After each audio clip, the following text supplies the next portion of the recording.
Bonjour à toutes et à tous et bienvenue ici dans notre sanctuaire de Saint-Joseph de Montrouge. On n'est pas tout à fait à mi-carême, mais enfin on n'en est pas loin. Donc c'est un moment privilégié pour avoir, on pourrait dire, un temps de reprise. Au bout d'un certain temps, dans une marche, on fatigue un peu. Alors il faut retrouver un petit peu des ressources nouvelles. On fait une pause, on s'arrête, on reprend des forces, on se désaltère et puis hop, on reprend l'ascension, on reprend la marche. En particulier quand on marche dans un paysage un peu aride. Le carême peut avoir des côtés un petit peu arides. Alors je vous propose de refaire des forces cet après-midi spirituelles, des forces spirituelles, avec cette méditation que je vous propose, que j'ai intitulée « Désarmer notre cœur pour construire la paix ». En fait, je n'ai pas été très original. Même si le titre, je dois dire que je l'avais un petit peu anticipé, mais si vous avez suivi les infos du Vatican, ce que certains d'entre vous sans doute font, vous avez vu que le pape Léon XIV, au début de ce mois de mars, donc au début de Carême, a lancé précisément cet appel vibrant « Désarmer les cœurs pour construire la paix ». En fait, il a repris quelque chose qu'il avait dit dans la première prise de parole qu'il avait eue dans la Logia des bénédictions de la basilique Saint-Pierre le 8 mai dernier, juste au début de son pontificat. Il avait prêché sur la paix et précisément sur le désarmement des cœurs pour construire la paix. Ça m'avait beaucoup marqué à l'époque, ça s'était inscrit profondément en moi, c'est vrai. Et voilà, c'est pour ça que j'avais choisi ce thème il y a quelques semaines. Et puis il y est revenu, ce qui au fond, vu le contexte mondial et même le contexte dans l'Église, est pas très étonnant, même je dirais même est bienvenu, me semble-t-il. Désarmer les cœurs pour construire la paix. De fait, je vous disais que le contexte est sans doute bienvenu pour méditer sur cette invitation que nous adresse le Saint-Père. Parce que notre contexte, regardons-le de façon réaliste, il semble bien être quand même celui des fractures. L'archipélisation de la société, la fragmentation du débat public, la fragmentation, des relations, enfin des États, mais les divisions, sans même parler bien sûr des guerres, comme d'une espèce d'impossibilité, on a l'impression de dialoguer, de se parler tout simplement, de s'écouter, sans que cela n'entraîne, immédiatement, des oppositions qui conduisent à la division, qui conduisent même parfois à la violence. Qu'on ne soit pas d'accord sur tout les uns avec les autres, c'est pas bien grave, et même, presque tant mieux. Enfin, ça permet de faire avancer, de débattre, de discuter, de dialoguer. Si on pense tous pareil, c'est aussi très dangereux, hein ? D'accord ? Mais le problème, c'est comment est-ce qu'on se parle ? Comment est-ce qu'on s'écoute ? Comment est-ce qu'on vit ensemble ? Comment est-ce qu'on vit ensemble ? Et je pense que c'est pas juste des questions, vous voyez, du genre sociétal, politico, tout ce que vous voulez. Non, c'est des questions très profondes. C'est des questions très profondes. Et la paix est quelque chose de très sérieux. Parce que c'est le don que le Christ fait à ses apôtres, à sa résurrection. Si vous vous rappelez dans l'évangile de Jean, lorsqu'il apparaît aux apôtres qui sont enfermés dans le cénacle, mais dans la peur, toute porte étant close. Voyez, la peur, le repliement sur soi, voyez, la crainte de l'autre. les premiers mots de Jésus, la paix soit avec vous. Alors la grande espérance, c'est que Jésus traverse les murs, traverse les portes fermées, traverse tous les murs qu'on a pu construire les uns entre les autres, et il passe. Il n'y a rien qui l'arrête. Et ça, c'est plein d'espérance pour nous. Et il dit, la paix soit avec vous. Mes frères et sœurs en communauté savent bien que j'aime beaucoup cette phrase de Saint Jean-Paul II. Je ne me rappelle plus le contexte, mais ce serait facilement retrouvable sans doute, mais qui m'avait marqué à l'époque, je n'étais pas encore prêtre, où il avait dit ceci, la paix c'est l'autre nom du ressuscité. La paix c'est l'autre nom du ressuscité. Vous voyez, c'est pas juste une belle idée, c'est pas juste un slogan. La paix c'est une réalité. Et peut-être la réalité la plus réelle de toutes, c'est-à-dire la présence même de Dieu en son Verbe fait chair, en son Christ. Le Verbe ressuscité, la paix soit avec vous. Et l'Église primitive, et ça a été confirmé dans la tradition, l'a bien vu cela, puisqu'elle a retenu ces mots de Jésus qu'elle a mis au cœur de la liturgie eucharistique. Je vous laisse la paix, je vous donne ma paix. Et vous voyez, quand on partage dans l'Eucharistie, la paix, partagez la paix, donnez-vous la paix. J'espère bien que c'est un signe d'amitié, de gentillesse, de fraternité humaine entre nous. J'espère bien quand même, à minima. Mais c'est bien plus que ça. Ça veut dire qu'on se donne le Christ les uns aux autres.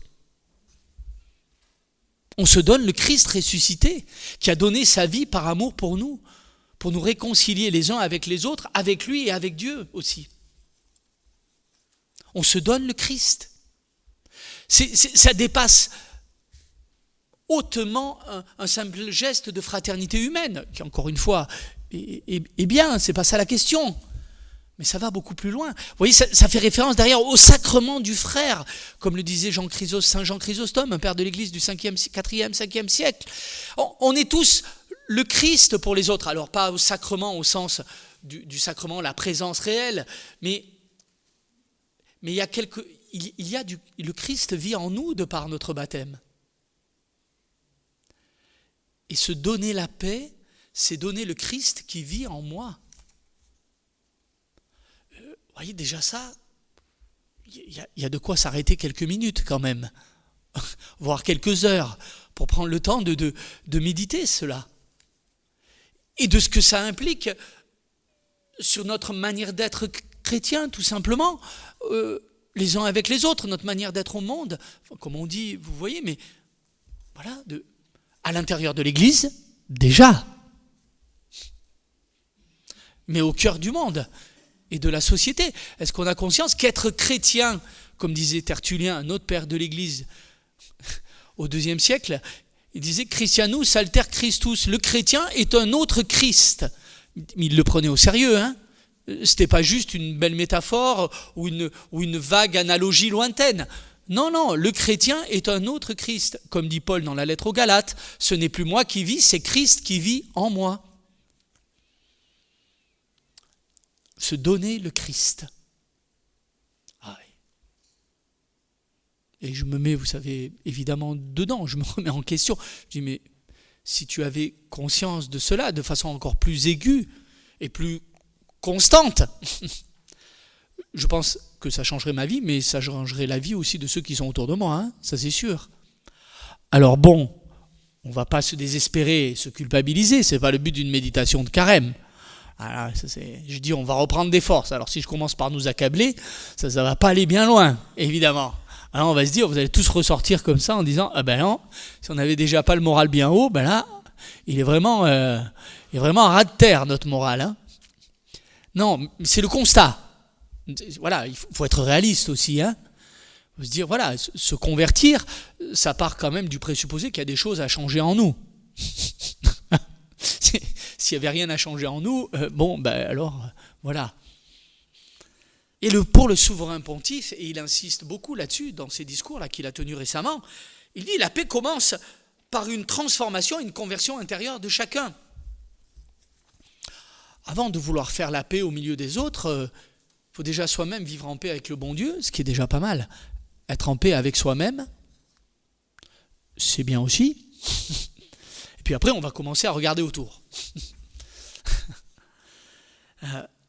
Alors, je vous propose de méditer. Ouais, mon introduction contextuelle peut-être était un peu longue, mais il convient de remettre les choses bien, de bien les resituer dans le contexte. Je vous propose de méditer maintenant en quoi, durant ce temps de carême, nous pourrions désarmer nos cœurs. Parce qu'il y a quand même des sacrés arsenaux la plupart du temps en nous. Ils sont bien armés quand même. Enfin pardon, je ne veux pas étendre peut-être ce qui me concerne à tous, mais enfin il faut reconnaître qu'il y a des munitions quand même intérieurement. Alors comment est-ce qu'on va faire pour désarmer ça, pour construire la paix, pour porter le Christ, pour que Jésus il ait un peu plus de place, vous voyez, au milieu de l'arsenal, puis voilà, le moins possible pour qu'il ait plus de place. Alors je vous propose de revisiter les 4, alors souvent on dit les 4 armes que nous donne le carême. Alors je vous parle de désarmement et je vous parle des armes du carême. Bon, vous allez me dire, vous jouez sur l'oxymore, sur le paradoxe. Oui, mais c'est des armes en vue de la paix. C'est pour combattre en nous le vieil homme, qui est un sacré guerrier, voilà. Lui, il aime bien la division, il aime bien l'affrontement violent, voilà, etc. On va parler de moyens. Quels sont les moyens que nous donne le carême, enfin Jésus d'ailleurs, c'est pas nous, pour nous laisser, voilà, convertir nos cœurs? Le jeûne, la prière et l'aumône. Alors je vais commencer par le jeûne. J'ai intitulé ce premier temps de la privation à la libération du cœur. Parce que le jeûne, ce n'est pas simplement une privation, d'abord de nourriture ou d'autre chose. Le jeûne, c'est un exercice de liberté souveraine. Jeûner, c'est marquer une liberté, la liberté de ma volonté et de mon être par rapport à des dépendances, à des attachements, voire un peu plus, des addictions, des aliénations. C'est reprendre de la liberté et demander à Dieu de nous aider à reprendre de la liberté.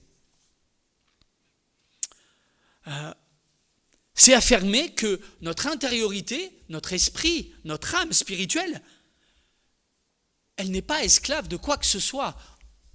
Pas esclave de l'estomac, mais aussi des algorithmes numériques, tout ce que vous voulez, tout type d'addiction. Non, je suis libre. Dieu nous a libérés, dites. Vous voyez que c'est une autre manière de voir le jeûne, très positive. Comme le lieu où notre liberté va reprendre de la consistance. Alors le jeûne physique est très important. Mais alors je vous propose de l'aborder d'une manière particulière par rapport à cette thématique du désarmement des cœurs. Je vais vous parler, mais le Saint-Père, je vais continuer avec ce que le Saint-Père avait inspiré, du désarmement de la langue. Parce que mon Dieu, la langue, les Romains le disaient déjà, c'est un organe par lequel on peut faire on peut dire les plus belles choses, mais les plus terribles. C'est le meilleur et le pire de nos organes, la langue, disaient les Romains. Avouons que c'est un petit peu vrai.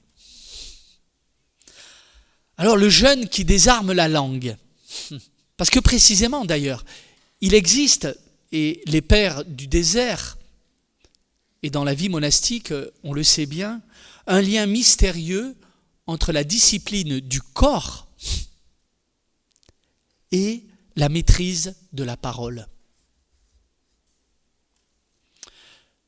Saint Jean Chrysostome développait cette idée en disant, je paraphrase, que le jeûne ne devait pas seulement être le fait de la bouche, le lieu où on mange, mais aussi celui de l'œil. Alors il parle du regard, de l'oreille, des pieds, des mains, de tous les membres du corps.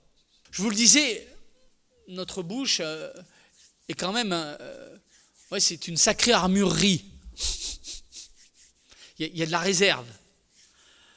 Et nos paroles sont très souvent, peut-être trop souvent, et en tout cas c'est toujours de trop, des flèches que l'on décoche la plupart du temps sans réfléchir, sous le coup des émotions et des passions. Et là, regardez ce qui se passe par exemple dans les réseaux sociaux. On n'a pas le choix, on doit vivre avec. Mais enfin, quel déchaînement passionnel, émotionnel, et regardez la violence des paroles qui sont échangées. C'est clair, aujourd'hui le constat est universel. C'est violent. Et le pire en plus, vous voyez, c'est que c'est pas libre. Enfin, il y a quelque chose qui est aliéné quelque part, hein, ce qui ne justifie rien, bien sûr. Parce que la plupart du temps, c'est anonyme. C'est de la violence pure. Personne n'assume ce qu'il dit. Personne ne veut assumer. On se cache derrière le pseudo, comme on dit, ou je ne sais pas quoi. Voilà. On se cache derrière, on n'assume pas. Mais alors, on n'est pas responsable si on n'assume pas. Donc on n'est pas libre, on n'assume pas une liberté. C'est clair. Dans le livre des Proverbes, vous trouvez cette expression « La mort et la vie sont au pouvoir de la langue ». Ancien Testament. On devrait le lire parfois un peu plus souvent, le livre des Proverbes. C'est des vraies paroles de sagesse. Vous savez, toute petite là, très concise. La mort et la vie sont au pouvoir de la langue. Oui, notre bouche peut être un arsenal de morsures verbales. Et je pense que si certaines fractures, à commencer au sein de l'Église, prennent la forme d'une hostilité invincible ou d'échanges d'anathèmes, parfois même dites, ça vient en grande partie aussi de cela. Le jeûne de la parole acerbe, c'est ce qui va nous permettre de prendre le temps pour poser parfois des jugements, c'est-à-dire des discernements. Déjà, ce n'est pas s'interdire de parler, mais c'est comment on parle et qu'est-ce que l'on dit quand même. Il y a le contenu et la forme. En vue de quoi? Quelle est la finalité? Est-ce que c'est pour détruire ou est-ce que c'est pour construire? Est-ce que c'est pour dialoguer? Pour être en relation? A priori, Dieu nous a donné une langue et des propos pour être en relation, pas pour savoir qui a tort ou qui a raison. Pas pour accuser, pas pour tuer, parce que le mot, la parole peut tuer, dites. On peut tuer par la parole, soyons clairs. Et ça, aïe. Et regardez aujourd'hui quand même comment globalement, je dis on, alors on, évidemment, c'est toujours piégé, mais globalement, on se parle dans la société. Et même, j'oserais dire, vous savez, même parfois à l'intérieur de l'Église. Il faut savoir se remettre en question aussi, dans son petit précaré. On s'invective, on s'anathamise, j'ai oublié, enfin vous avez compris, on se jette des anathèmes, voilà. C'est fini, voilà. Et on s'exclut. Allez hop, on s'excommunie tout de suite, là. Plus entendre parler de toi, terminé. Aïe, aïe, aïe. Et c'est de plus en plus courant. Regardez dans les médias. Comment les débats se font. Ah là là. Quelle est la forme de la rhétorique, comme on dit? Quelle est la forme de la prise de parole? Violence, division, opposition. Encore une fois, je ne dis pas qu'il n'y a pas des différences. Parce que les différences, ça, heureusement, parce que si tout est le même, vous voyez, mais attention, il y a même parfois la violence d'un discours qui englobe, qui veut se faire universel. Et ça s'appelle du totalitarisme, pardon. Ça, c'est violent. Si vous prenez la tour de Babel, dites, un de mes chers professeurs de Bible, il se reconnaîtra, nous disait quand il nous enseignait la tour de Babel, attention en hébreu, on dit ils parlaient tous la même langue, ils ils avaient tous une seule lèvre. Il faisait référence à l'hébreu. Ça m'avait frappé. Donc la question, c'est pas de savoir est-ce qu'on parle le même dialecte ou pas. Ça veut dire ils disaient tous la même chose. Et on peut dire tous la même chose dans des langues différentes. C'est la première grande critique du totalitarisme. Mais quelle violence! Et alors le pire, c'est qu'on dit que le bon Dieu, il est violent, parce qu'après on dit Dieu intervient et il disperse tout le monde. On dit, là quand même, quelle manière d'agir quand même, de la part du bon Dieu. Mais non, il remet de la différence, il remet de la diversité. Surtout que juste avant la tour de Babel, vous avez le passage qui donne toutes les ethnies, il fait la liste de tous les peuples et il montre bien que tout le monde est différent.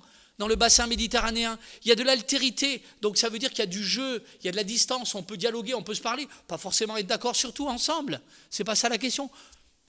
Et ils n'avaient qu'une seule lèvre. On va mettre tout le monde d'accord, on va dire tous la même chose. Aïe, aïe, aïe, quelle violence, quelle violence. Vous voyez, attention, il y a un vrai enjeu, celui de la langue et de la bouche. Et des lèvres. Si jeûner pouvait nous rendre attentifs à ça. Vous voyez, le jeûne physique, concret, nous rendre. Qu'est-ce qui... Voilà. Et du coup, passer à une parole autre. Si le jeûne nous libère du besoin de mordre l'autre... par la critique, comme je vous le disais, acerbe, la médisance, le sarcasme, voire la calomnie, qui sont des formes larvées de la guerre des cœurs. Mais si le jeûne nous libère de tout cela, alors qu'il nous conduise à transformer notre bouche en une source d'eau vive et de compassion, est-ce que je maudis ou est-ce que je bénis? Est-ce que je maudis ou est-ce que je bénis? Dieu nous a fait pour des êtres de bénédiction. Comment est-ce que Dieu parle dans la Bible? Est-ce qu'on n'est pas tous à l'image de Dieu? Il me semble que c'est écrit, Genèse 1, 26, 27. Et est-ce qu'on n'est pas tous en chemin vers la ressemblance? Quelles sont les paroles qui sortent de la bouche de Dieu dans la Bible? Et Dieu dit, et cela fut. C'est des paroles qui construisent, qui créent. Vous voyez? Et Dieu vit que cela était bon. C'est la bénédiction. Dieu dit du bien chaque fois qu'il parle. Et il dit tellement du bien que tous ces biens qu'il a dit dans toutes les paroles qu'il a dites dans l'Ancien Testament, elles vont se résumer en une seule parole de bénédiction, qui est celle du Verbe de Dieu fait chair. Le Christ, Jésus, il est la parole. C'est le concentré. Vous voyez, comme on dirait même en biologie, en chimie, vous voyez, c'est le concentré, c'est le concentré, le plus concentré de toutes les paroles de bénédiction du Père qu'il a dites à Israël, qu'il a dites à toutes les nations dans tout l'Ancien Testament. Et tout est concentré dans le Verbe de Dieu fait chair, la parole de Dieu fait chair. Dieu n'est que bénédiction. Et alors, si cette parole de bénédiction vit en nous, frères et sœurs, encore une fois, je reviens à Paul, ce n'est plus toi qui vis, c'est Christ qui vit en toi. Mais mon Dieu, voyez l'enjeu? Mais quelle beauté, quelle grâce d'être chrétien, dites. Quelle grâce d'être chrétien. Laissez Jésus bénir en nous. Voilà. Laissez Jésus bénir en nous. Éphésiens 4, 29, Paul toujours. Qu'il ne sorte de votre bouche aucune parole mauvaise, mais s'il y a lieu, quelques bonnes paroles. Donc paroles bonnes, donc de bénédiction. On dit du bien, bénédicere, dire du bien. Mais s'il y a lieu, quelques paroles bonnes qui servent à l'édification et communique une grâce à ceux qui l'entendent. La grâce, c'est quoi? C'est la présence du Christ, qui communique le Christ à ceux qui l'entendent. Paul, Éphésiens 4, 29. Bon, ça peut nous rassurer, on n'est pas pire que les autres avant nous, il le dit aux premières communautés chrétiennes, à Éphèse, d'accord?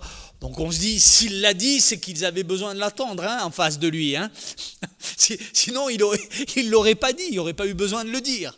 Donc, c'est que ça ne devait pas être une panacée. N'idéalisons pas les premières communautés chrétiennes. Vous savez, j'étudie assez l'Église antique par mon enseignement à l'université avec les pères de l'Église, pour être depuis quand même pas mal d'années maintenant sorti d'une vision très idéale des premières communautés chrétiennes. Ça ne jette pas l'opprobre sur elles, mais c'est de dire on avait des hommes et des femmes, voilà, comme nous aussi, et les apôtres ont eu à prêcher, les pères de l'Église derrière aussi. Vous savez, acte 2, la communauté, ils étaient fidèles à la fraction du pain et tout ça. Là, pour le coup, on donne un objectif. Parce que si vous prenez à peine quelques chapitres plus loin, entre Pierre et Paul, premier concile de Jérusalem, les 2 colonnes de l'Église. C'est pas simple. Alors je ne sais pas si ça doit nous rassurer ou pas. C'est le fait. C'est juste pour nous dire, ok, on n'est pas pire non plus que les autres. Vous voyez, je ne suis pas en train de nous décourager. Mais par contre, l'enjeu, c'est de se mettre en route, quoi. C'est d'avancer avec la grâce de Dieu. Deuxième sous-point du jeûne par la bouche, du jeûne de la langue. Le jeûne, c'est pas simplement un exercice de la langue qui touche à ce que l'on mange. C'est aussi la privation, ou plus exactement, consentir au partage ou à la dépossession. Et ça, c'est une arme de paix. Parce que la guerre, elle commence par quoi en général ? C'est à moi. Ce territoire, il est à moi. Ce n'est pas le tien. Bon. Là encore, je ne suis pas contre la propriété. Mais le problème, c'est quand c'est à moi, ça conduit à un refus total du partage. Je ne dis pas que le partage ne doit pas être ordonné en vue du bien commun, bien sûr. Mais quand c'est à moi me conduit à me replier sur moi dans un égoïsme, et ça commence déjà dans les petites fratries, c'est mon jouet à moi, c'est pas le tien, ça c'est mon... Voilà. Vous voyez, ça commence là. Des histoires de territoire, des histoires de ressources, après de confort, de privilège. C'est mon privilège à moi, c'est pas le tien. Et le jeûne vient briser, non pas la propriété, mais l'idolâtrie du toujours plus en termes de propriété. Vous comprenez ? Vous voyez la nuance où elle est ? Le toujours plus. En termes d'avoir, de possession, qui divise les hommes et très concrètement épuise la terre. Vous savez, le terme exploiter, explautos, ça veut dire faire sortir de l'argent. Étymologiquement en grec. C'est un terme terrible. Ça dit tout. Une fois qu'on a dit ça, on a compris. On a compris. Et ça, il faut vraiment être attentif à ça. Vous voyez, jeûner va aller à l'encontre de tout esprit de convoitise. Encore une fois, je ne dis pas que chacun ne doit pas avoir ce qu'il doit avoir. Attention, mais attention au toujours plus et à la convoitise. Voilà. Ce réflexe, si vous voulez, vous l'avez, vous voyez, c'est à moi, c'est pas à toi, etc. Vous voyez, c'est vraiment des choses, attention. Je vois Luc 12, 15, laissons parler l'évangile. Gardez-vous avec soin de toute avarice. C'est ça, Ça s'appelle l'avarice. Que les pères de l'Église condamnent comme un des péchés que nous on appellera chez les latins les péchés capitaux. Mais ça fait partie des 8 passions de l'âme condamnées, clairement. La filargurie, vous voyez, l'amour de l'argent, mais ils englobent derrière cela beaucoup plus large. Alors ça fait toujours très bien, vous savez, de parler, je suis atteint de filargurie, on va vous regarder, on va dire, oh là là, qu'est-ce qu'il est intelligent, évidemment. Alors ça, vous voyez, hop, voilà. Mais vous voyez, l'amour de l'argent, c'est ça qu'il dénonce. Gardez-vous avec soin de toute avarice, car la vie d'un homme ne dépend pas de ses biens, dit Jésus. Luc 12, 15. Fut-il dans l'abondance. Et alors en choisissant volontairement de manquer de quelque chose, et c'est ça le jeûne, nous découvrons que notre être est plus vaste que nos avoirs. Et voilà.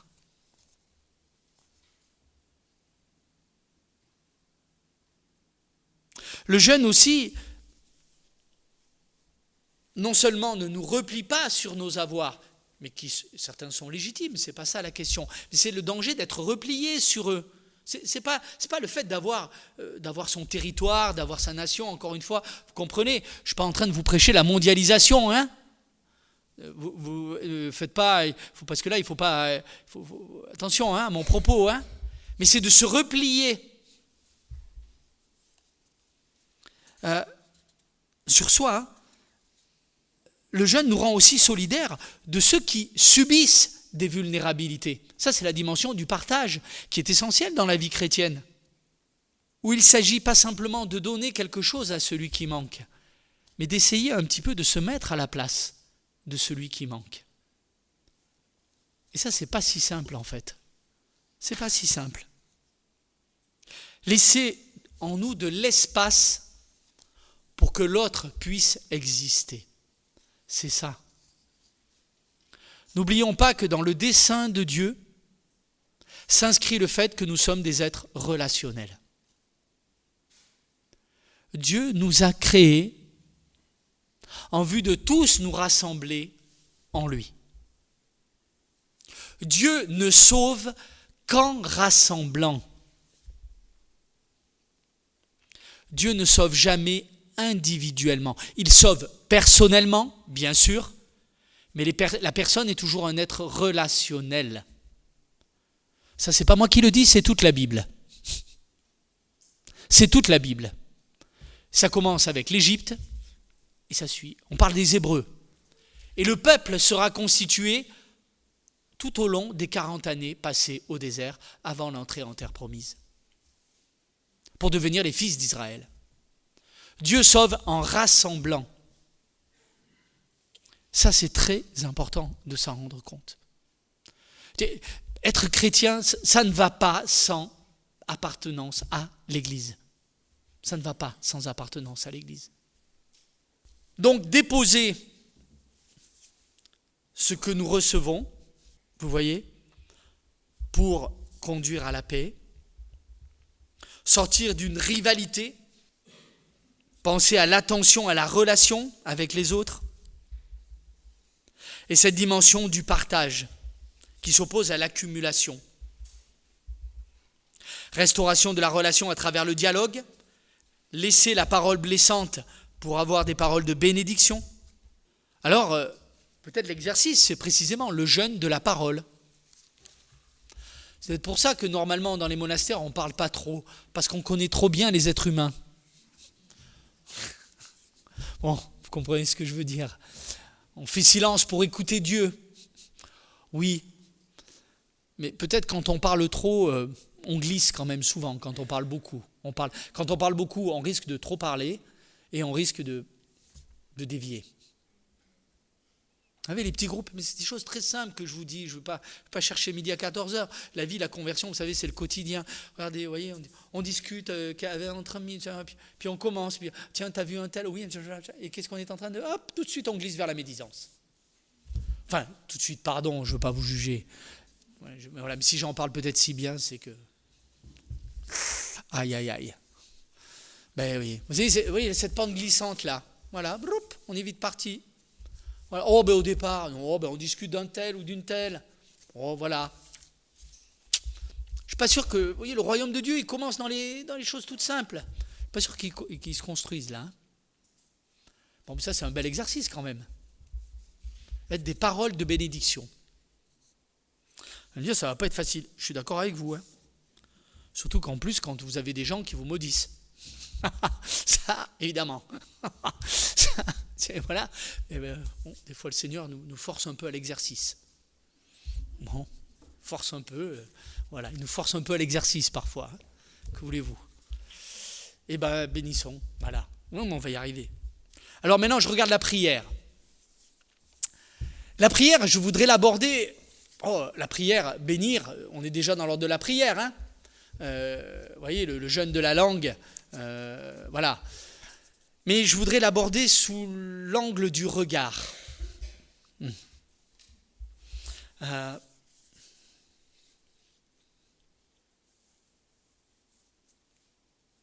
Parce que la prière, je crois, dans un temps de carême, ne doit pas être une évasion hors des réalités, tragiques même, du monde d'aujourd'hui.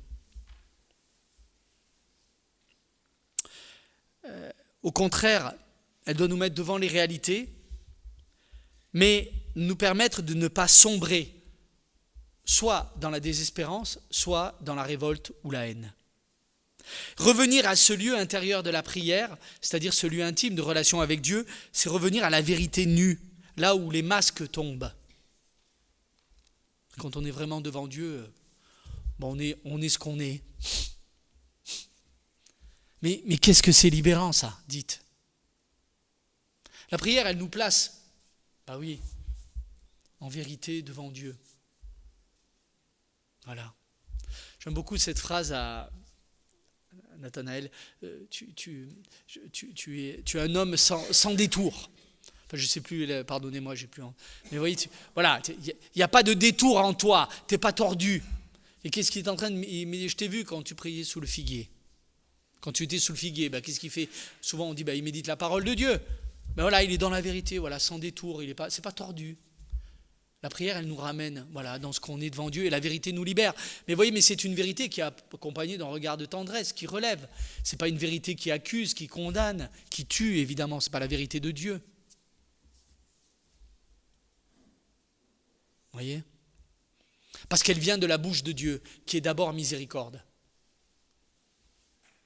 Ça, vous savez, j'ai été émerveillé, j'ai découvert ça auprès d'un rabbin. Et il me faisait remarquer, en hébreu, le mot vérité, c'est emet. Et vous savez que l'hébreu, c'est une langue consonantique, elle est vocalisée, avec certaines règles. Et la première lettre qu'on traduit par emet, en fait, en hébreu, pour qu'il y ait une vocalisation, il faut qu'il y ait une autre lettre qui ne se prononce pas, qui est le aleph. C'est une espèce d'accent doux qu'on ne prononce pas. Sauf que aleph, c'est la première lettre de l'alphabet hébreu, et les Juifs disent, c'est la lettre de Dieu. Et les Juifs disent, si à emet, tu enlèves la première lettre qui ne se prononce pas, qui est ce aleph, avant le premier E, il te reste le M et le T, en hébreu, mem, tav, les deux lettres. Sauf que la vocalisation de ces deux lettres, il n'y en a qu'une. C'est avec le O, mot. Et vous savez ce que veut dire en hébreu, mot? Ça veut dire la mort.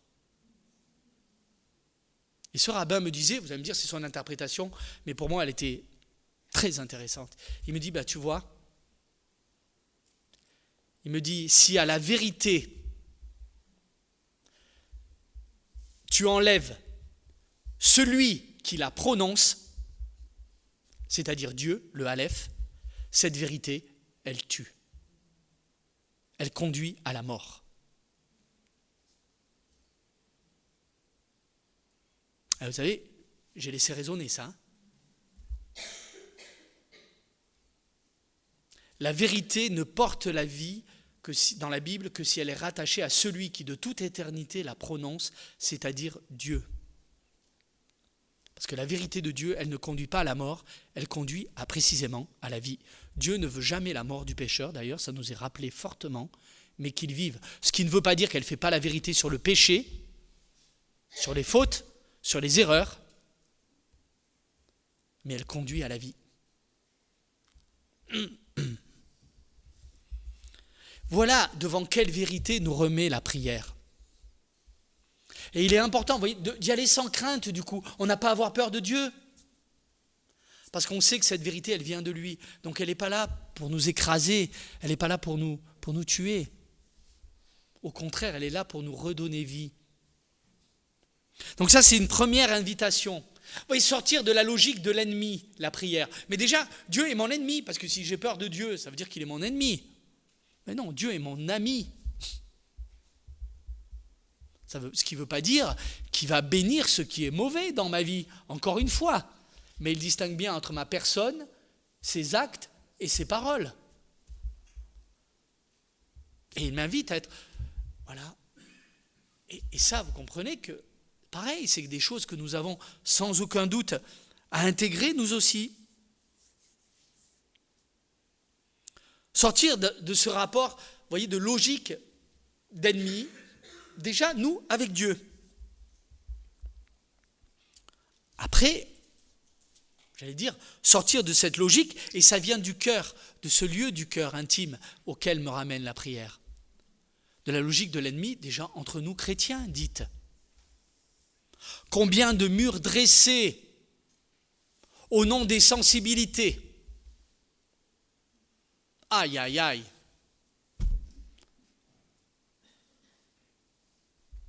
Ils vont l'air désolés, hein. Voilà. Alors qu'on suit le même Christ. Oui, mais on a oublié qu'on suit celui qui prononce la vérité. Donc, voilà, et la sensibilité devient un étendard de vérité. Mais je ne prends pas parti, mais ça, c'est vrai de tout ça. Mais c'est vrai à l'intérieur de l'Église. Et là, ça conduit à quoi ça ? Ben, nécessairement à la division, à la mort. Je suis désolé. Ça ne peut pas conduire ailleurs. Ça ne peut pas conduire ailleurs.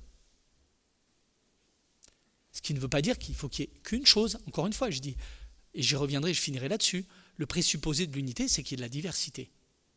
Saint Irénée de Lyon, hein, déjà les Actes des Apôtres, hein, Pentecôte. La diversité. Pourquoi la diversité fait peur ? Parce qu'on est dans la logique de la rivalité ou de l'imposition, c'est moi qui ai raison, et c'est eux qui ont tort. Quel est le principe de l'unité ?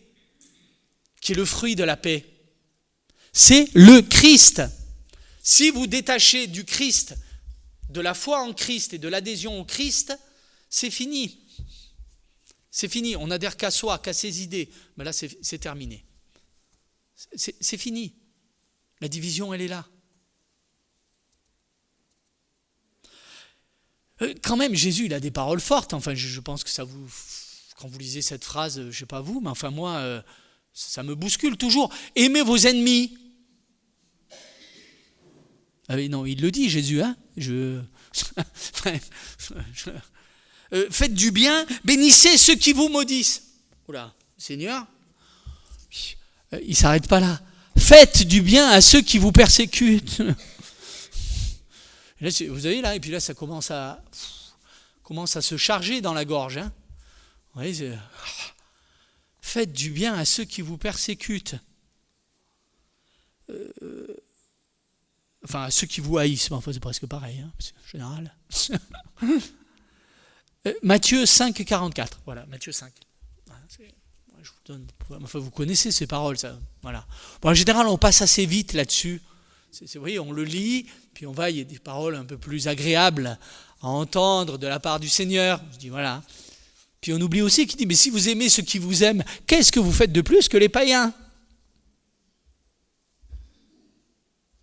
Non mais c'est vrai. Heureusement qu'on aime les gens qui nous aiment. Enfin j'espère. Ce qui est peut-être... Voilà. C'est ce que ça, parfois peut-être ça n'existe pas, ça, je ne sais pas. Enfin bon, déjà c'est pas mal. Mais Jésus nous dit non, il dit non, ben là il dit ça, c'est l'amitié d'Aristote, hein. Enfin voilà. Voilà, on aime son ami, on lui veut du bien. Ça c'est plutôt humain et c'est très logique. Même si déjà, peut-être c'est déjà quelque chose, hein. Attention, je ne méprise pas ça. Lui, il met la barre à une autre hauteur. Prier. Ça ne veut pas dire que l'ennemi devient un ami. Vous comprenez ? Parce que Jésus l'appelle bien un ennemi. Donc Jésus, il n'est pas en train de dire, tout le monde, pardonnez-moi l'expression, mais enfin, il est beau, il est gentil. Voilà. Non, c'est pas ce qu'il dit, qu'on soit bien d'accord. Mais il dit par contre, toi comme chrétien, tu dois l'aimer. Et ça commence par quoi ? Par la prière. Parce que peut-être, il y a une telle animosité que ça serait peut-être même imprudent. Vous voyez qu'une relation très concrète existe. Mais est-ce que dans mon cœur, est-ce que cette personne a toujours une place dans ma prière ? Malgré tout, au-delà de tout. C'est ça, déjà ça. Vous voyez que la prière est un lieu fantastique pour éviter que, vous voyez, les divisions extérieures deviennent des divisions intérieures. Et alors après, après on dit oui, mais le temps arrangera les choses. L'expérience m'a montré que c'est pas vrai. C'est pas vrai. Bon, parfois il faut laisser passer un peu de temps, hein, quand il y a eu une dispute, enfin vous voyez, mais laisser les choses s'éterniser, ça ne les arrange jamais. Vous voyez, éviter qu'il y ait une frontière intérieure, mais une frontière avec un mur. Vous voyez, on a dressé le mur, on a mis des barbelés, on a mis des tours avec des mitrailleuses, vous voyez, intérieurement, et dès que la pensée de l'autre arrive, c'est terminé, on tire dessus, on tire sur tout ce qui bouge là. Tout ce qui vient de là, c'est terminé. Non.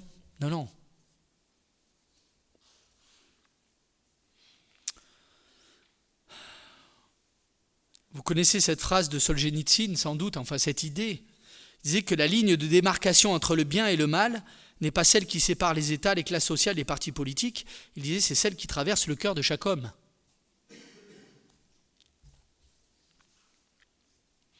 En nous tenant devant Dieu, nous reconnaissons que nous portons nous aussi des ombres. Aussi, c'est-à-dire qu'on n'a pas simplement des ennemis, mais que nous, peut-être, on est un peu ennemis de tel ou tel. On n'est pas que du côté des offensés. Ça peut arriver qu'on soit aussi du côté des offenseurs. Ça pourrait peut-être nous arriver. Vous connaissez la paille et la poutre, hein ? Jésus, il a toujours des images, on pourrait dire même très infantiles. Oui, mais au moins tout le monde comprend. Enfin, vous savez, on dit toujours, non, mais je vais t'enlever la poutre. Ah non, Jésus, non, il dit la poutre, elle n'est pas chez ton voisin, elle est dans ton œil. Lui, il a juste une paille. Ça me frappe déjà beaucoup, ça. L'autre, il n'a qu'une paille. Moi, j'ai une grosse poutre dans mon œil. Ah oui, mais je croyais que c'était l'inverse, Seigneur, déjà. Vous voyez, première prise de conscience. Puis après, il dit, enlève la poutre qui est dans ton œil. Vous voyez, Jésus n'est pas en train de dire tout le monde il est beau, il est gentil, que personne ne fait des erreurs, que la correction fraternelle n'existe pas, etc. Mais elle passe d'abord par une première remise en question de soi et de ce qui habite mon cœur et de mes intentions. Qu'est-ce que je suis en train de faire ? Je me fais justice ? Ou je travaille à la libération de mon frère et à notre libération commune ? C'est ça la question. Quelle est la finalité ?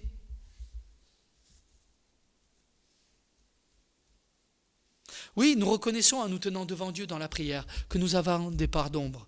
Et alors c'est grave. Si Jésus nous les montre, c'est pour qu'on les mette dans sa lumière, qu'on les expose à sa lumière. Donc c'est pas grave, c'est même un bien. Voilà. Parce que quand tout est dans l'ombre, on ne voit pas les zones d'ombre. Vous savez, une pièce dont tous les volets sont fermés, la poussière, la saleté, vous ne la voyez pas, hein ? Et à partir du moment où vous commencez un peu à laisser rentrer la lumière, là vous dites, ouh là là, ben là il y a quand même des toiles d'araignée. Alors vite, Seigneur, tu vas nous... Vous voyez, c'est toujours ça. Les gens qui disent, oh là, mais moi depuis que je me suis tourné vers le Seigneur, dites, mon Père, ça ne s'arrange pas, hein, parce que alors, je trouve des choses en moi, alors vraiment, je ne pensais pas que... Bon, avant, ça allait bien avant, enfin sous-entendu. Mais non, ça n'allait pas bien du tout. Parce qu'on était dans l'aveuglement, on était enfermés, on ne voyait pas ce qui était à laisser changer par le bon Dieu. Vous comprenez ? C'est pas grave que Dieu nous montre des zones d'ombre, des toiles d'araignée, prenez ce que vous voulez comme image.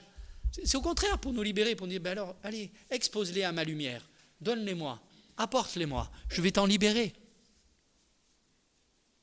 On n'a pas à avoir peur, encore une fois, de la vérité du Seigneur et de sa lumière en nous. Vous voyez, ce n'est pas une lumière froide. Vous voyez, c'est pas une lumière, vous savez, une espèce de lumière blanche, là, froide, que l'on a dans certaines pièces, vous voyez, qui viennent, alors, on voit tellement les choses parfaitement, là, jusque dans le détail.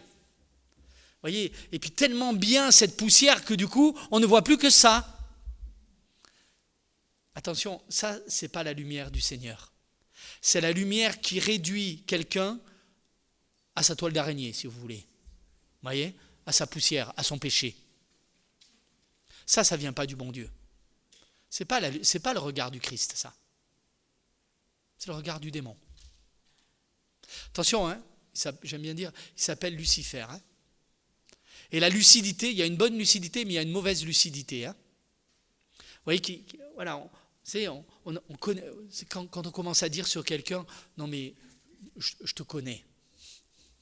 Je sais très bien qui. Vous voyez, j'ai fait le tour de toi. L'autre n'est plus un mystère, n'est plus un lieu de révélation du Christ pour moi. J'en ai fait le tour, je l'ai compris. Aïe, aïe, aïe, aïe, aïe, ce regard-là. Il faut le fuir, hein, il faut le rejeter. Parce qu'en plus, c'est vrai, ce que ce regard va me montrer sur l'autre est vrai. Et en même temps, ça ne l'est pas parce qu'il ne me montre pas l'autre pour ce qu'il est vraiment. Il ne m'en montre qu'une partie et il le réduit à cette partie. Cette partie est vraie, mais l'autre est plus grande que ça. J'espère que vous comprenez ce que je veux dire. Hein. Attention. Et la prière, vous voyez, me permet de me mettre dans une relation juste. Vous voyez, elle va... Je trouve que la prière vient purifier notre regard les uns sur les autres. Et le regard peut-être même sur nous que l'on se pose, que l'on pose sur soi-même. Oui Seigneur, oui, tu me montres mon péché, c'est vrai, vous voyez, je ne suis pas en train de dire qu'on n'a pas des péchés et tout ça, c'est pas ça la question. Mais je suis un pécheur pardonné par ta grâce et je te rends grâce. Donc je ne sombre pas dans la désespérance. Parce que le regard de lucidité, quand il n'est que lucidité, mais vous voyez dans le sens négatif où je l'ai pointé, il enferme nécessairement dans la désespérance. Que ce soit par rapport au monde, que ce soit par rapport aux autres, que ce soit par rapport à soi. Et je suis désolé, la désespérance, c'est un péché parce qu'elle nous coupe de Dieu. La seule vertu qui vaille, c'est celle de l'espérance, qui nous établit dans la relation à Dieu, qui n'est pas ça ira mieux demain, l'espérance, ça c'est l'espoir. L'espérance, c'est ce qui me donne la certitude que je reste dans la main de Dieu, quoi qu'il se passe dans ma vie. C'est ça l'espérance. Vous voyez combien la prière, elle est vraiment nécessaire. Et je vous disais, l'unité, elle présuppose la diversité. Sinon, c'est l'uniformité. Et ça, c'est Babel, je vous en ai parlé. Et il n'y a pas d'unité, enfin la paix accompagne toujours l'unité, la vraie communion. L'uniformité, ce que je vous ai dit, quelque forme de totalitarisme que vous vouliez, elle ne conduit jamais à la paix. Elle ne fait que nourrir la guerre et les divisions, clairement. Et cette unité-là, oui. J'aime à dire, vous savez, je vous ai dit que j'étudie beaucoup les pères de l'Église. C'est très intéressant. Vous voyez, c'est une expérience qui pour moi a été un peu décontenançante quand j'ai commencé mon étude des pères de l'Église. Parce que j'ai découvert que il pouvait y avoir de sacrées diversités dans leur manière d'aborder les mystères de la foi. Oh, ils avaient tous la même foi. Ils adhéraient tous au Christ et au credo, mais avec des sensibilités différentes. Entre un père grec, un père syriaque, un père arménien, un père d'Afrique du Nord, un Hilaire de Poitiers, un Ambroise de Milan, un Saint-Augustin, enfin je vous en passerai des tas. Même dans la manière d'envisager l'être humain, ce qu'on appelle l'anthropologie. Et pourtant, j'ai découvert quelque chose d'extraordinaire pour moi, c'est qu'il parle d'un même cœur, d'une même âme qui est accordée au credo et au Christ. Et voilà pourquoi on ne parle pas dans l'Église d'uniformité de la doctrine des pères, mais on parle de l'unanimité. Et j'aime beaucoup rappeler la différence. L'unanimité, una anima, il parle d'une seule âme qui est reliée au Christ. Mais ils peuvent avoir des sensibilités théologiques, liturgiques différentes. Et mon Dieu, que cela est important aujourd'hui. Vraiment. Mais au début, vous savez, quand on sort fraîchement de sa licence canonique de théologie, qu'on commence notre travail de doctorat, on se dit, mais alors, oulala, mais alors, un pense comme ça. Vous voyez, et on a du mal, parce qu'on a besoin de se sécuriser. On dit, mais alors, ils ne disent pas la même chose. C'est pas ça, là. Ils parlent d'un même cœur. Et au final, ils explicitent le même mystère qui est celui du Christ. Et ça, vous voyez, c'est une expérience qui m'est vraiment restée. Et c'est Pentecôte, c'est exactement l'expérience de Pentecôte. Ils se comprenaient tous. Même s'ils parlaient dans des langues différentes. Mais ils se comprenaient tous. Et il y avait une unité. Et ça, aïe, aïe, aïe. Et là, vous voyez, je vais même au-delà des églises d'Orient, des églises d'Occident. Prenons notre propre même église latine. Parler d'une seule âme. Aïe, aïe, aïe. Est-ce qu'on va y arriver ? Je crois qu'il y a un sacré enjeu de conversion là.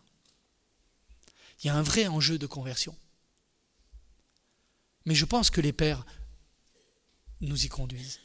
Irénée de Lyon est très sensible à ça. Vous savez, c'est un oriental, hein. Il venait d'Asie mineure, hein. Il était à Smyrne, c'est en Turquie actuelle, hein. Il arrive, il passe par Rome, il arrive à Lugdunum, à Lyon. Chez les Latins, les Gaulois, il dit, je ne les comprends même pas. Avec leur dialecte celte, il le dit dans son livre Contre les hérésies. Donc il arrive avec sa sensibilité à lui, grec. Il arrive chez les Celtes, vous imaginez ? Les Gaulois et les Romains qui étaient là, c'est pas la même sensibilité, hein. Et bon Dieu qu'il était attaché à cela,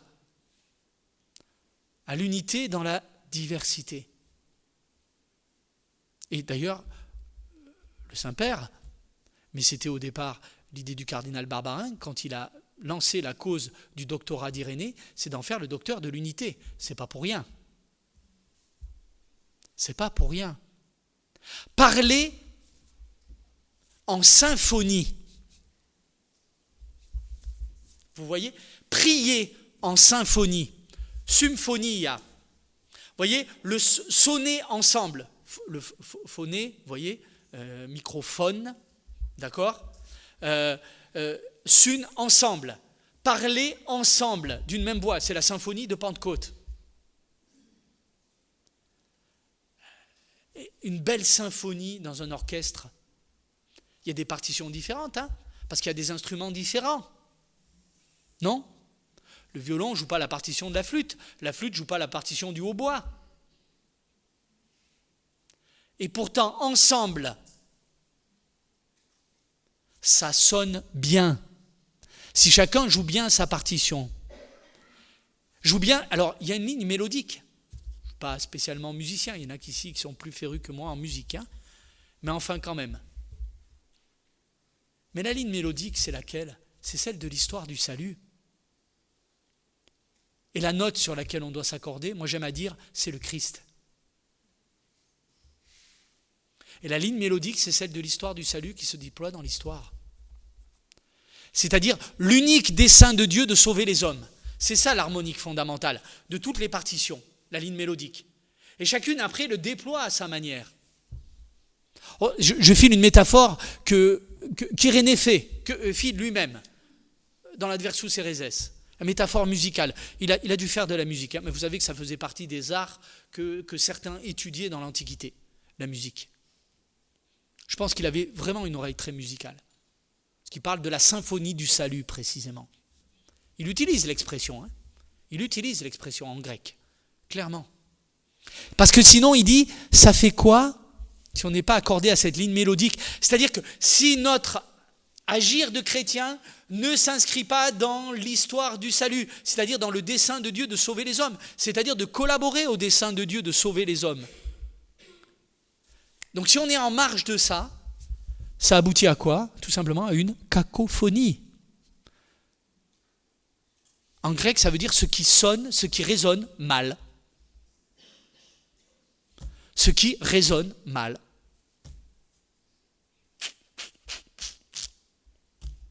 Bon voilà, pas besoin, je crois, d'aller bien plus loin, mais on comprend bien. Vous savez, les images, les allégories, les métaphores, elles parlent d'elles-mêmes. Et ben voilà. Et est-ce que nous, on est capable de cela, de jouer dans ce bel orchestre? Et même, Irénée va même plus loin, il dit même que le chef d'orchestre, ça c'est un de mes étudiants que j'avais en thèse, qui a pointé l'expression, je trouvais ça admirable.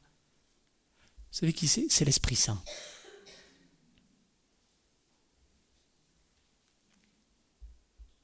C'est celui qui permet de bien jouer ensemble nos partitions différentes. Dites. Ah, c'est pas de la spéculation à 10 000 pieds au-dessus de la terre, hein. Mais il n'y a pas besoin. C'est l'Esprit Saint. C'est lui le chef d'orchestre. C'est magnifique quand même, hein, dites, hein, l'image. L'unité dans cette diversité légitime qui conduit à vivre la charité en tout. Je vous donne une phrase de saint Augustin, qui fait partie des grands génies de l'Antiquité, quand même, toujours actuelle. Et il a cette phrase, cette formule, qu'a repris le pape, évidemment Léon. Alors évidemment, pour un patrologue, moi je me délecte, hein, évidemment, avec le pape Léon. Parce qu'il a quand même, il cite beaucoup saint Augustin, qu'il connaît bien. Et il a repris cette phrase, in necessaris unitas, in dubiis libertas, in omnibus caritas. L'unité dans le nécessaire pour nous c'est le credo, fondamental, l'adhésion au Christ.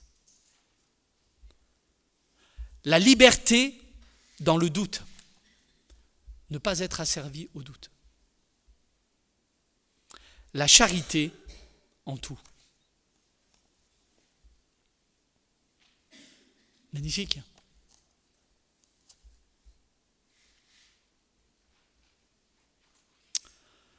Alors notre prière, elle doit aussi être une prière pour la paix, bien sûr, non pas comme un aveu d'impuissance ou une passivité pieuse.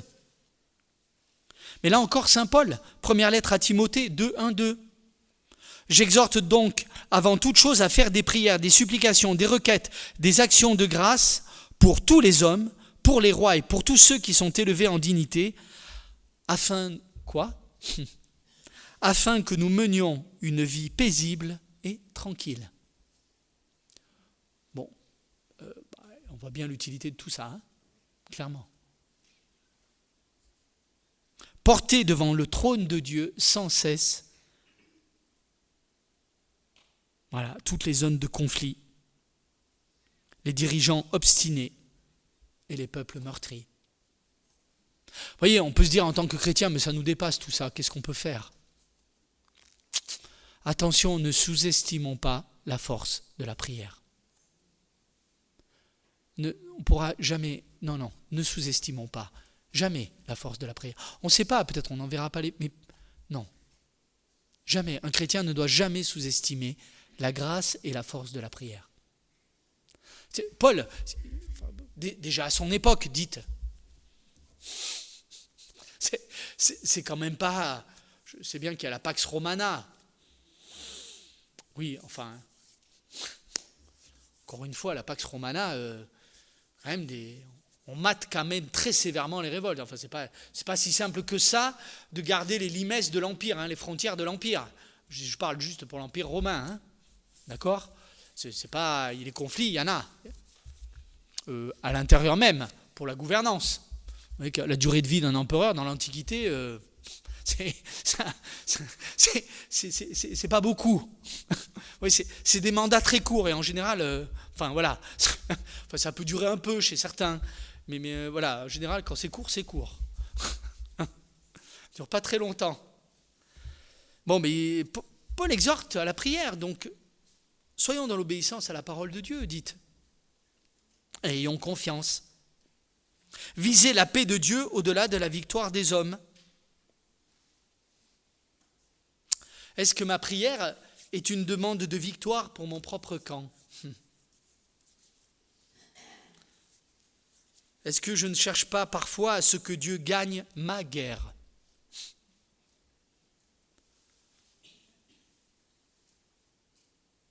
Mais est-ce qu'il ne serait peut-être pas plus juste de viser à ce que sa paix, celle qui n'écrase personne, gagne tous les cœurs ?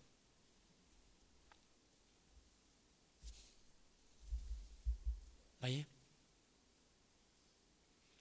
Encore une fois, Paul aux Philippiens, je cite Paul. Oui, c'est un souci quand on regarde de près. Ne vous inquiétez de rien, mais en toute chose, faites connaître vos besoins à Dieu par des prières et des supplications. Et il finit, on est Philippiens 4, 6, 7. Et la paix de Dieu qui surpasse toute intelligence gardera vos cœurs et vos pensées en Jésus-Christ. Et la paix de Dieu. Le fruit de la prière, c'est la paix. Clairement. Donc attention, on ne peut pas être en paix et être artisan de paix si l'on ne prie pas. Non, clairement, non.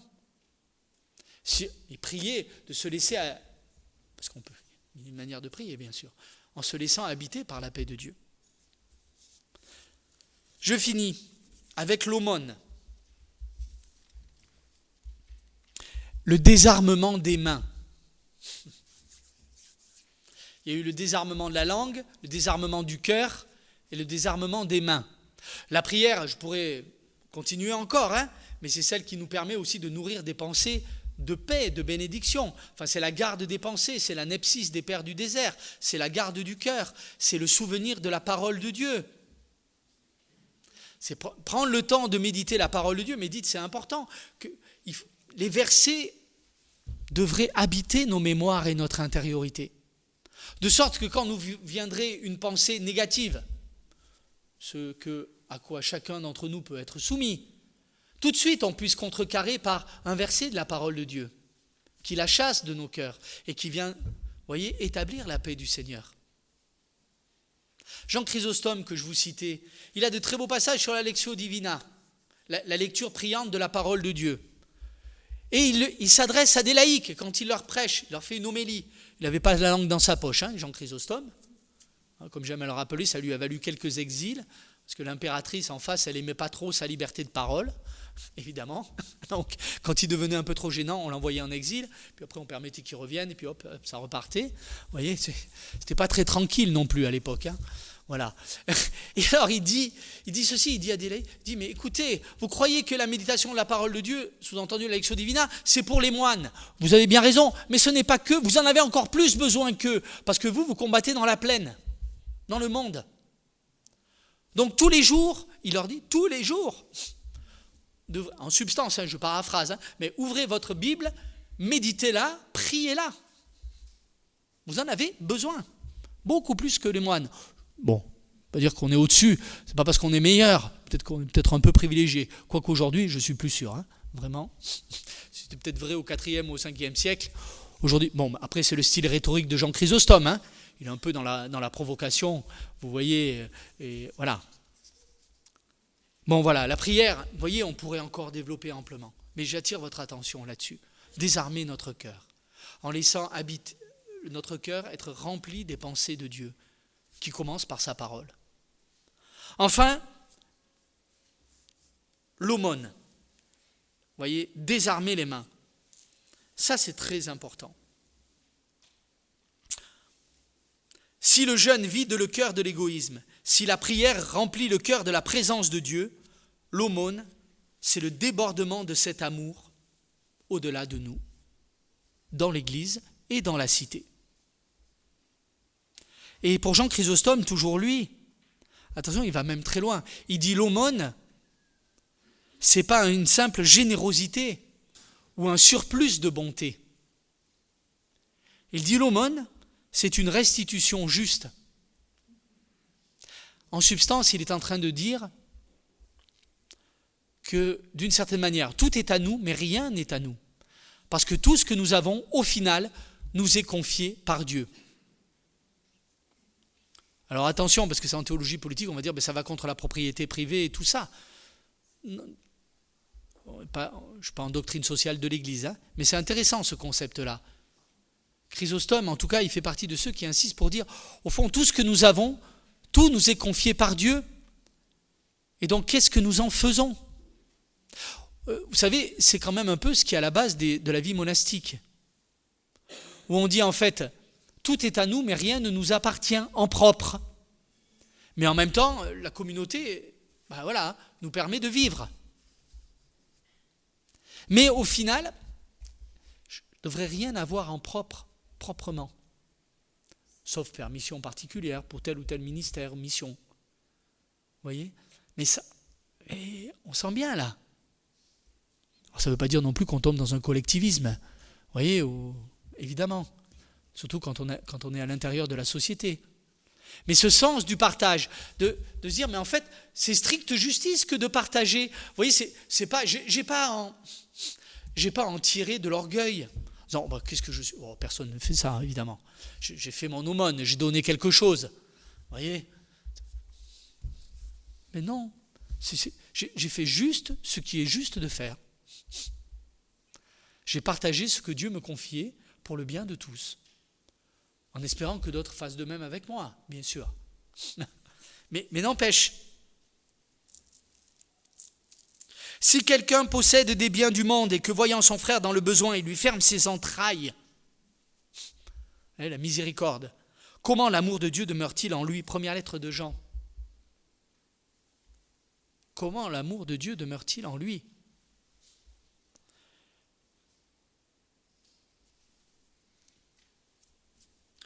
Ça, Jean-Paul II le disait très clairement.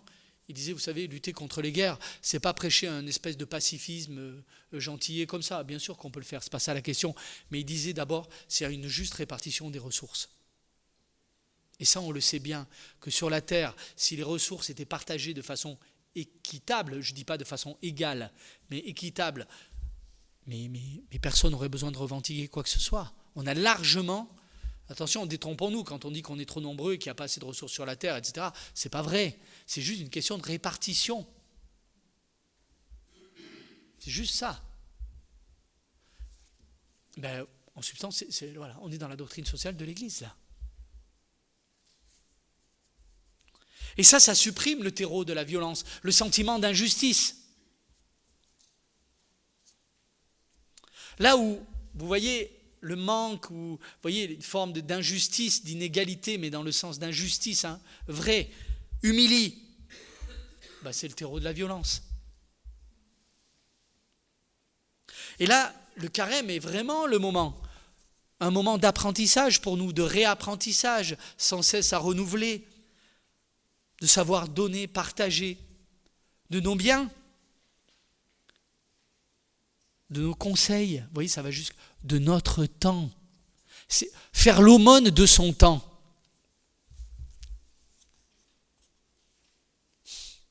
Oui, c'est une aumône. Oui, on est tous pareils. On a des vies à 100 à l'heure et tout est bien ordonné, etc. Là, j'ai un truc, j'ai un rendez-vous, j'ai machin, etc. Là, mon agenda, vous savez, on sort l'agenda. Vous voyez ? Pour le coup... Mais quand on s'arrête un peu et qu'on se voit fonctionner, on se dit, dans la prière justement, on se dit, mais mon Dieu, mais... Vous voyez, tout est calibré, tout est du temps gratuit. Est-ce qu'on a ça ?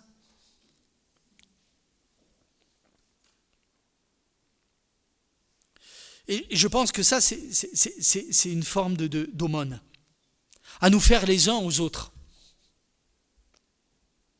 Partager son temps pour s'écouter, se parler, gratuit. Mais en vue de quoi ? Pourquoi ? mais juste pour vivre. Parce que sinon, dans l'éternité, le pourquoi, enfin, on va devoir le chercher longtemps. Hein. Si on a du mal à vivre en étant ensemble. Ah non, mais je veux dire, vous savez, voilà. Comme me disait quelqu'un une fois, il me disait c'est déjà pas mal, parce qu'il y a des gens que je ne voulais pas voir au paradis si j'y vais. Là maintenant je me dis j'accepte qu'ils y soient, mais j'espère que le paradis est grand. Bon, ça m'avait bien fait rire, mais elle m'avait dit j'ai déjà progressé. Je dis oui, c'est déjà pas mal. Ah, c'est déjà pas mal. Plutôt que de dire j'espère qu'on ne sera pas dans la même pièce. Bon, on sera dans la même pièce, mais j'espère qu'elle est grande. Voilà. Vous voyez, vous avez compris. Mais c'est tellement... Vous voyez, voilà. Non, sinon, si on a du mal à ça, enfin... Mais oui, mais le reste, hein, vous savez, l'alternative, il n'y en a qu'une. Hein. Ça s'appelle l'enfer. Hein. Quand on ne se supporte pas. C'est aussi une des souffrances en enfer, sans aucun doute. C'est qu'il y ait du monde. Pardon, hein. Mais non, mais si on est logique jusqu'au bout. Vous vous rappelez cette phrase terrible, pardon, j'espère qu'il n'y est pas, mais de Sartre. L'enfer, c'est les autres. L'existentialisme athée. L'enfer, c'est les autres. Aïe, aïe, aïe. Oui, c'est logique, hein, ce que je dis. Hein. On va avoir du mal. Bon, alors il faut se convertir d'ici là, quand même, évidemment. Mais on va y arriver. Donc donner de son temps, du partage. Vous voyez, c'est mettre en œuvre une unité en acte. Prendre le temps d'avoir une attention pour les autres. Ça permet quoi? De ne plus absolutiser ce qui est contingent. Par exemple, comme une opinion. Et de ne plus relativiser non plus ce qui est essentiel. Comme la dignité de toute vie humaine. Passer à une économie du don de soi, de ce que l'on a, pour s'opposer à une économie de la force. L'aumône, vous voyez, y compris au cœur de l'Église. L'aumône du cœur, qui nous appelle à respecter la valeur et la sainteté de la prière du frère, quelle que soit sa sensibilité, pour peu bien sûr qu'elle soit cette prière en accord avec la foi de l'Église.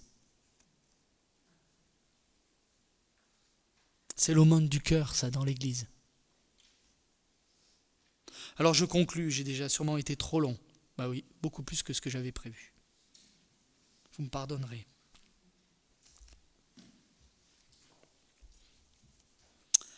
Vivons ce carême.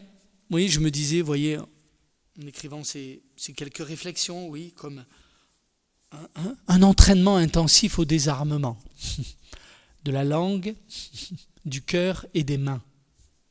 Clairement.